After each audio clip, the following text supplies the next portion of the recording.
All right, so you got the free will worshiper here, Mr. Drew, was putting out things on X about Romans 8:29 about the word synergeo, meaning it means synergy, he says. And he says it can mean all things are cooperating with God. And he's brought on the Greek teacher who misses one little thing that he didn't say that makes a big difference. And he left it open and ambiguous when it's really not open and ambiguous. But first of all, when you say cooperate with God, so cooperate would be a synonym of the word inorgeo. The Greek word in Romans 8:29 is soon. 8:28 is soon, which means with, and inorgeo, which means work or energy. So if you say cooperate, the co would be the soon, and the operate would be the working. So if you say cooperate with, you're adding another with. You understand? You understand, Mr. Drew? You can't say cooperate with. You would say God is cooperating all things if you use the word cooperate. Because co equals the word soon or with in the word. Soon enargeo. Soon is with, enargeo is working. Working with or with working. You can't say with working with. You see, you're adding it in there. Just want to make that clear from the beginning, Mr. Drew, because you're putting out something on Twitter that's not right. The nuances matter. So then you got your Greek professor here, and watch what the Greek professor says. He's going to look at the Greek of Romans 8:28, and then he's going to say, well, it just depends on what you want to do with it. But I'm going to show you it's not what depends on what you want to do with it. There's something he kind of left out. I'll show you. Word. Do you want to talk a little bit about this passage and kind of how it's seen? I have a passage from a book here that I'll bring up. Yeah, so the choice is how to take the working together. What's the subject? And I think see, what's the subject? How do you tell what the subject is? There's a textual issue, if I remember correctly. So is it God working together with everything, or is God working everything together? Is I think the choice. Maybe it's not a textual issue. I'm just looking right now real quick. But those are the two translations that are usually given, that, you know, the all things, is the all things a nominative or a genitive, accusative? See, is the word all things a nominative or accusative? Nominative would be the subject. So is God working, is he working all things together, or is all things working together? Or is all things working together with God? See, he laughs, because that would be backwards. Maybe and he knows it would be backwards. That's the best way of putting it. You have to make a choice. You have to make a choice. And so I see. So you have to make a choice. Now, here, let's look at the Greek. All right, see, first thing to note, Romans 8:28 in the Greek, this is the Textus Receptus. And what's interesting to note is that in the Textus Receptus, in this sentence, there is no noun in the nominative case. There's none. You got the verbs, but no noun with a nominative case, which indicates a clear subject. But in what they call the Westcott and Hort text, some of them, here, let me show you. I'm sorry. Here, 8:28. There's no clear-cut nominative. But in some other text, other than the Textus Receptus, when it says here, so it's the God,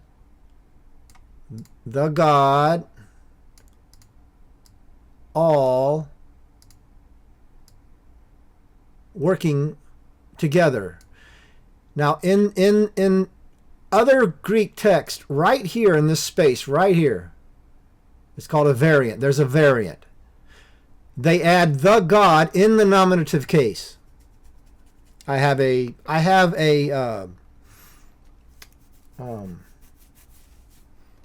interlinear that shows the variant.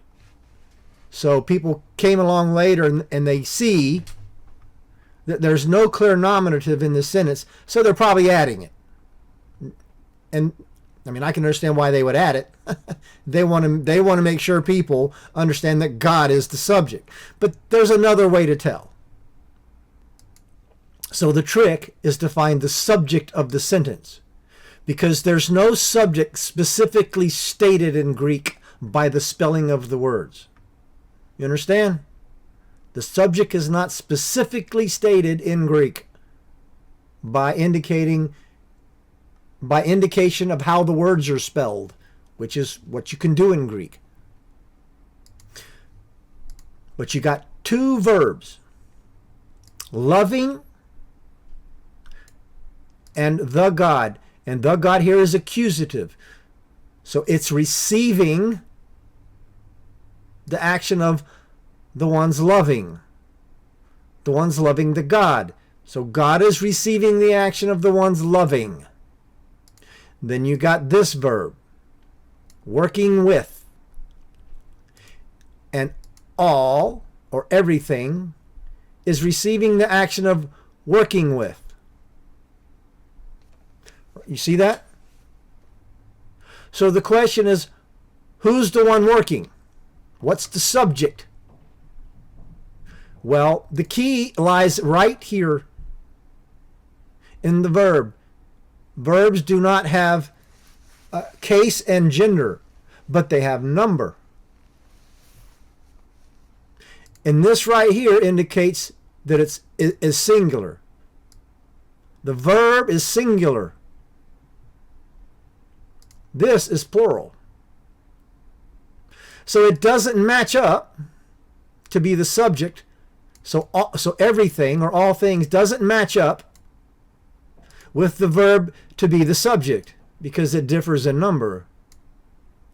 I don't think the Greek professor told you that in the video. So what is singular? So you got a singular verb. What's one way you would know what the subject is? Because right here, you have a singular noun. Even though it's the accusative, receiving the action of this verb loving, you would conclude that God is the subject, the one working the all things, because it matches right here. Singular. Singular. Singular. So it's not just the fact that it's the fact that it's God Almighty working together all the things. You have singular. Working together. Singular. A singular working from a singular God. Do you see that? The Greek professor didn't tell you that, but I'm going to tell you that because it matters. It's a little thing in the sentence that matters. So now watch. See, he's going to chuckle here. Well, you just got to make a choice. And watch the free will worshiper. Maybe that's the best way of putting it. You have to make a choice. You have to make a choice. You see? You have to make a choice. And so you're saying that you have to choose here as to whether God is the subject of the verb working together, all things. The verb is just watch what he's going to say here. Third person, right? It's not just third person. It's third person singular. Verb is just third person singular. Okay, singular. He said it. So see, even though he said singular, he didn't look at the God to see if it was singular to match up. That's what you got to do in Greek, Mr. Professor. So it's he, she, or it. So there's no nominative. Right, there's no nominative. There is a panta, which is the word all. And it's plural. But the spelling of panta can be nominative or accusative. So it can be the subject or the object. Well, it would have to be the object because the other verbs are taken up by an object. So, yeah, it would have to be the object. There's no other object in the sentence. Mr. Professor? So it's either he is working all things or all things are working. Yeah, see, now he laughs. Or all things are working he. See? Because he laughs because he knows that's stupid. Together. Okay. Yeah, see, he laughs. Look at the laugh, the smirk. He knows that's stupid, and he's like, "Well, okay." But now watch. Kudos to the professor, because see, he's smiling. He knows. Now watch the deflated tire here. Okay. And because it's a working together thing there, that's, if you said all things are working, then that would maybe be like what does that mean? But it's all things are working together, or it could be anyways. And it still ends up with God being the overseer of those things working together. I think either way you look at it. Sure. And that's why he's going to go into the next verse and basically see. So it's God. God's the overseer of working it together, not the things. And now look at the deflated tire. Oh, okay. Yeah, because look at the next verse. Look at the whole thing. See? Look at the context. He's working the things. He's predestining. He's foreknowing. He's justifying. He's working the things. The things aren't working with God. He's working the things. I mean, it's so blatantly obvious. Even the Greek professor knows that he's smiling and laughing. He knows you can't get out of it. And now he's depressed because he wants it to be the other way around because he hates Calvinism. And by golly, you got to get the Calvinists at all costs. Try hard as you can. You failed. This guy's your enemy. He's just your enemy. Plain and simple. He's the enemy of the truth. And he's disappointed now that his Greek professor didn't agree with him. You can see it by the look on his face. And that's why he's going to go into the next verse and basically say, here's how he's going to work it all. See? here's how it's not just the grammar that you know, it's the context that you know. All together for a good ending for those that are called, those that love him. So the bottom line is, and see, man, you can see on the dude's face his deflation. I just kind of stopped at random as he's going in to talk about the next verse. That indicates, because of the context, who the one working all the things is. It's not all. And look at him. He's like, well, look at the look. See, a picture is worth 1,000 words. Look at the look on his face, man. Well, sorry, buddy. Like, he's like, oh, bummer. You can just see it on their faces, man. So the Greek professor didn't work out for you, Drew. Just didn't work your way, did it? What you were promoting on Twitter. That God is cooperating, that people are cooperating with God. No. That's a lie, man. And you just got your Greek professor to show it to you. Sorry, Drew.